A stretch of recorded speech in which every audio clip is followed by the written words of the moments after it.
দুপুরে বাজার থেকে মাছ টাছ আনা হয়েছিল, তো আমার বোন আবার মাছগুলোকে প্যাকেট করছিল আর আমি এদিকে দুপুরে রান্নার জন্য সবকিছু কেটে নিচ্ছিলাম। মজার ব্যাপার হচ্ছে সেদিন ওদেরকেও কিন্তু আমরা ছাড় দিইনি, মটরশুঁটি ছিলতে কাজে লাগিয়ে দিয়েছিলাম। ওরা আবার মুভি দেখতে দেখতে মটরশুঁটি গুলো ছিলে দিচ্ছিল আর আমার রুজাইনাও কিন্তু সেদিন কাজ করেছে।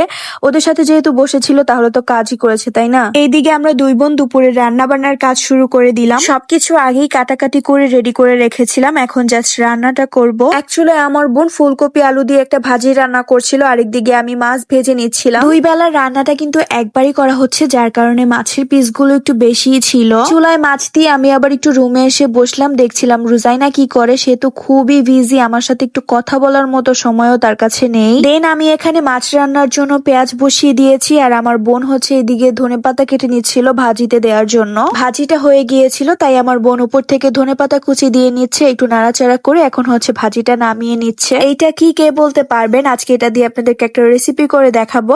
সো যাই হোক, এদিকে আমার পেঁয়াজ কষানোর ডান। আমার ছোট্ট পাখিটা আসছিল রান্নাঘরে, সেও কিন্তু আমাদের সাথে কাজ করছিল।